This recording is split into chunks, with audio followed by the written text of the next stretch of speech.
हर्क साम्पाङबारे त टिप्पणी गर्ने इच्छा पनि थिएन, किनभने स्वतन्त्र प्रेसले पनि त्यस्ताको मात्रै टिप्पणी गर्ने इच्छा राख्छ जसले टिप्पणीका लागि आफ्नो स्तर मेन्टेन गरेको हुन्छ। हो, हर्क साम्पाङ टिप्पणी आलोचनाका समेत लायक छैनन्, यसपटक झनै देखिएनन्। हर्कको नजरमा श्रम संस्कृति पार्टी भनेको उनको प्राइभेट कम्पनी हो। पार्टीको विचार भनेको ढुङ्गा बोक्ने मात्रै हो। वाद, नीति र सिद्धान्त भनेको हर्कवाद हो।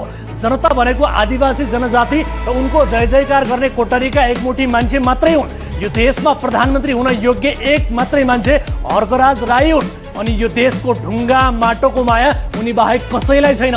उनको दृष्टिमा विश्व ब्रह्माण्डको एक मात्रै धर्म किरात धर्म हो, दोस्रोमा इसाई र तेस्रोमा इस्लाम मात्रै हो। उनको बोली पिच्छे, स्टाटसै पिच्छे सबै धर्म बराबर भन्ने मात्रै हुन्छ, तर व्यवहारमा कुनै धर्म सम्प्रदाय भन्दा माथि उठेको कुनै संकेत भेटिँदैन। आफै धरानको मेयर हुँदा हिन्दू र इसाई बीच झन्डै झन्डै दंगा मच्चाइ नै सकेका थिए। अहिले गृहमन्त्री र प्रधानमन्त्रीको कमजोरीले देशमा अशान्ति भएको एकहोरो विष दमन गरिरहेका छन्। मेयर हुँदा इसाईको क्रिसमसमा क्रिसमसकै ह्याट लगाएर केक काटेर उत्सव मनाउँथे।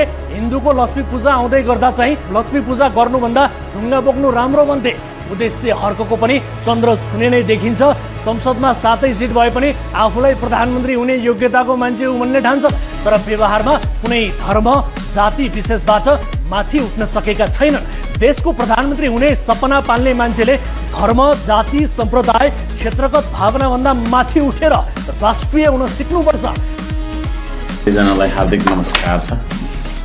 मैले यो सानो क्लिप यहाँ पोस्ट गर्न गइरहेको छु र यो क्लिपमा चाहिँ मैले एउटा त्यसको उत्तर मैले दिइराख्नु पर्दैन थियो होला, तथापि भ्रमहरू छर्छन् धेरै। त्यसले गर्दाखेरि त्यो भ्रम चाहिँ छर्ने बित्तिकै त्यसलाई चाहिँ सफा गरिहाल्नुपर्छ। भ्रम छर्नु भनेको त्यो फोहोर गर्नु जस्तो हो होइन। फोहोरलाई चाहिँ राखिरह्यो भने त्यो दुर्गन्धित हुन्छ, त्यसले गर्दाखेरि क्लियर गरिहाल्नुपर्छ भन्ने चेतना मात्रै हो। र सबैजनालाई जय माटो जय देश भन्न चाहन्छु। सुरुमा यो सिधा कुरा, जनतासँग सिधा कुरा कि खोइ के जति कुरा भन्ने कि एकजना वीरेन्द्र जैरू भन्ने हेऱ्यो, खोइ नाम चाहिँ थाहा छैन खास त्यस्तो, त्यसो भन्ने मैले यहाँ सुने एउटा क्लिप आएको छ। त्यो क्लिपमा चाहिँ उसले थुप्रै आरोपहरू मलाई लगाएको रहेछ। सबैभन्दा पहिला चाहिँ उसले श्रम संस्कृति पार्टी चाहिँ प्राइभेट कम्पनी भनेर छ। यो प्राइभेट कम्पनी होइन, यो चाहिँ निर्वाचन आयोगमा दर्ता भएको पार्टी हो, जुन पार्टी स्थापना भएको 2 महिनामै होइन राष्ट्रिय पार्टी बन्न सफल भयो होइन। त्यतिखेर पनि तर चुनावको बेला हामीलाई प्रचार प्रसार गर्न पनि दिएन। टी सर्ट लगाइराखेको पनि खोल खोल खोल खोल भनेर प्रहरीले खटाइएको थियो र तपाईँको चाहिँ के अरे 14 दिनको विन्डोमा मात्रै प्रसार गरे भन्ने खालको रिस्ट्रिक्सन्स लगाइएका थिए। यी सारा कुरा हुँदाहुँदै पनि यसका बावजुद हामीले यसलाई 5औं ठुलो राष्ट्रिय दलको रूपमा चाहिँ स्थापित गऱ्यौँ। यो निर्वाचन आयोगमा दर्ता भएको हो। त्यसले गर्दाखेरि यो वीरेन्द्र जैरू कि फैरू भन्ने मान्छेलाई म यो भन्न चाहन्छु, उसले निकै मचिएर आरोपहरू के खेलाइरहेछ। अर्को कुरा चाहिँ श्रम संस्कृति पार्टीको ढुङ्गा बोक्ने मात्रै काम हो, सिद्धान्त त्यति मात्रै हो भनेको छ। श्रम संस्कृति पार्टीको सिद्धान्त के हो भनेर बुझ्नको लागि चाहिँ एकचोटि ट्युसन पढ्नलाई आयो हुन्थ्यो यो मित्र। अब आउँदैन होला बिचरा, अरूले नै भरण पोषण गरेको तपाईँको पत्रकार देखेँ मैले। र ढुङ्गा बोक्न तपाईँको चाहिँ के अरे मात्रै हो, ढुङ्गा बोकेर देश बन्छ भन्छ। त्यो साथीलाई थाहा हुनुपर्ने कुरा के छ भने हाम्रो देशको सबभन्दा ठुलो खनिज भन्ने उसलाई थाहा छैन छ। ढुङ्गा भन्ने सबभन्दा ठुलो खनिज चाहिँ ढुङ्गा हो हाम्रो होइन। सबैभन्दा ठुलो सम्पत्ति नै ढुङ्गा हो। त्यो ढुङ्गा नबोकिकन बाटो पनि बन्दैन, घर पनि बन्दैन होइन। यो साथीले जहाँ बसेर चाहिँ नि होइन मुख बजाइरहेको छ त्यो अफिस पनि ढुङ्गाबाट नै निर्माण भएको छ र ढुङ्गा बोकेर हामीले निर्माण गर्नुपर्छ भन्ने चिज हो। ढुङ्गा नबोकिकन केही पनि बन्दैन होइन। ढुङ्गा नबोकिकन तपाईँको मुख बजाएर पैसा कमाउने बानी भएकै कारणले गर्दाखेरि देश नबनेको विदेशी ऋणले थिचिएर अब ब्ल्याकलिस्टेड हुन आँट्यो। ब्ल्याकलिस्टेड भइसकेपछि विदेशीले ऋण पनि दिँदैन होइन। विदेश जहाँ गएर काम गर्नु पनि पाइँदैन, पासपोर्ट पनि सिज हुन्छ, त्यहाँदेखि थाहा हुन्छ। अनि अर्को साम्पाङदेखि भन्नु खोजेको कुरा के रहेछ भन्ने कुरा थाहा हुन्छ। हाम्रो श्रम संस्कृतिको श्रमप्रतिको एउटा लगाव श्रमदान काम गर्नुपर्छ काम गरेर स्वाधीन बन्नुपर्छ स्वाधीन अन्त अर्थतन्त्र हाम्रो देशमा चाहिँ विकसित गर्नुपर्छ भन्ने जुन हाम्रो सिद्धान्त छ उसलाई चाहिँ ढुङ्गा बोक्ने भनेर भन्नुभएको छ ढुङ्गा नबोकेर चाहिँ के तस्करीको सुन बोकेर भन्छ त देश वीरेन्द्र जैरू कि के जति भन्ने मित्र के भनेर भन्छ त देश हैन यो मेरो क्लिप चाहिँ सेयर गरेर त्यो मान्छे कहाँ पुर्याइदिनु होला र यो मान्छेले यत्रो ठुलो गफ गर्दाखेरि एउटा इन्टरभ्यूबाट मेरो लिनु नि हो हैन इन्टरभ्यू मेरो लिनु नि मुख चुप बनाएर तपाईँको पत्रकारिता हैन नगर्नेसम्म बनाइदिन सक्छु म उसको इन्टरभ्यूमा हैन चाहन्छु नि सम्झेर हैन यसो चाहिँ नि ढुङ्गासुङ्गा बोकेको सम्झेर होला के भनेर आरोप सारोप लगाएर चाहिँ नि कसले कति दिएर हैन भरण पोषण के गरेर चाहिँ नि साथीले यस्तो गीत गाएको हो साथीलाई म भन्न चाहन्छु एउटा इन्टरभ्यू मेरो लिनु हैन इन्टरभ्यू मेरो लिनु त्यो इन्टरभ्यू लिएको भोलिपल्टदेखि पत्रकारिता छोड्ने बनाउन सक्छु म यो सेयर गरेर त्यो मान्छे कहाँ पुर्याइदिनु सबैलाई म भन्न चाहन्छु टिप्पणी गर्न लायक पनि नभएको भन्ने कुरा टिप्पणी गर्न लायक नभएको भने किन त्यो भनेर भनिराखेको हैन मलाई गाली गर्न खोजेर नै तपाईको त्यो टिआरपी बटुलेको होला हैन नत्र भन्दा किन मेन्सन गरिराख्नु तपाईले त्यो चिज तपाई चाहिँ कुन लेभलको तपाईको चाहिँ के पत्रकार हो र एकचोटि इन्टरभ्यू लिनु न है त्यसपछि थाहा भइहाल्छ नि को कतिको लेभलको रहेछ भन्ने कुरा त्यो इन्टरभ्यू लिएको भोलिपल्टदेखि तपाईको पत्रकारिता नगर्ने खालको बनाइदिन्छु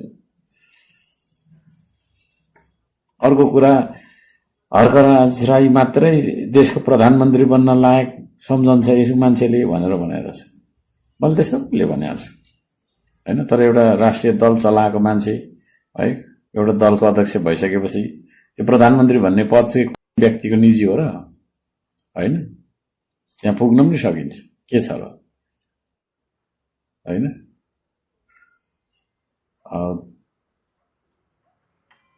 पत्रकारिता छोडेर आउँदा हुन्छ तपाईँ पनि आउँदा हुन्छ तपाईँ पनि सक्नुहुन्छ के छ र त्यो चिज हो त्यो मैले कुनै पनि हालतमा त्यो भनेको छैन र यो देशलाई अत्यन्तै धेरै माया गर्ने मान्छे भएको कारणले गर्दाखेरि हैन म जस्तो यो देशलाई माया गर्ने मान्छे चाहिँ बन्नुपर्छ देशको नेतृत्व भन्ने कुरामा म क्लियर छु तपाईँ पनि क्लियर बस्नुहोस् देशलाई माया नगर्ने मान्छेहरूले देश चलाएको कारणले हैन देशको हालत यो भयो न सिमानाको टुङ्गो छ जनताको जनजीवनको टुङ्गो छ हैन जहिले हल्ला हो हल्ला है जहिले चाहिँ आग्छ नि तपाईको चाहिँ अराजकता यी सारा कुरा किन भइरहेछ भन्दाखेरि देशको माया छैन त्यसले गर्दा